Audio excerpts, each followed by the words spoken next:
अस्सलाम वालेकुम हाज़रीन ऐं नाज़रीन ड्रामा सीरियल राबेल। जी हाँ दोस्तों, अॼु तव्हांखे नाले ॿुधाईंदा हलूं। ड्रामो जेको अब्बास गुल उडाणे जो अची रहियो आहे, इन जो नालो राबेल रखियो वियो हुयो पहिरियां, हाणे वरी चेंज कनि पिया।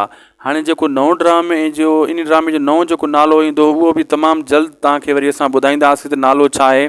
लेकिन पहिरियों जेको इन जो नालो हुयो राबेल, ऐं असांखे बि मना कई हुई तव्हां न ॿुधायो। लेकिन हाणे उन्हनि जेको असां पुछियोसीं कंफर्म कयोसीं, उन्हनि चयो बाबा पहिरियों असां जेको राबेल नालो रखियोसीं हिन ड्रामे जो, अब्बास गुल उडाणे जे ड्रामे जो, हाणे वरी चेंज कयूं था। तमामु जल्द उहो नओं नालो बि वरी जेको आहे ज़ाहिर कयो वेंदो, उहो बि असां तव्हांखे ॿुधाईंदासीं।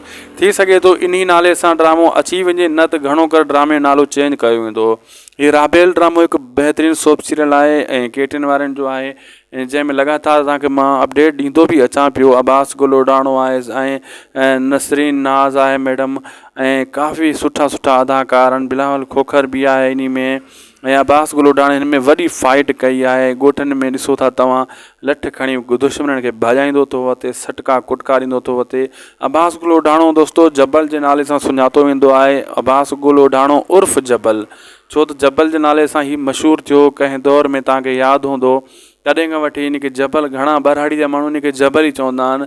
उन्हनि खे अब्बास गुल कंहिंखे यादि आहे त कंहिंखे यादि ई न आहे। घणो चवंदा आहिनि त जबल जो ड्रामो कॾहिं ईंदो कॾहिं न ईंदो, ऐं हीउ जबल इन ते नालो ठहंदो बि आहे। बहितरीनु एक्टर आहे ऐं नसीराबाद जो ख़ूबसूरत एक्टर ऐं नौजवान एक्टर माशाल्लाह पंहिंजी महिनत कंदो रहे थो। तमामु जल्द दोस्तो हीउ ड्रामो ईंदो, छो त हिन टाइम अब्बास गुल उडाणे जो कोई ड्रामो नथो हले। इहो KTN ते तमामु जल्द जेको आहे ज़ाहिर थींदो। अल्लाह हाफ़िज़।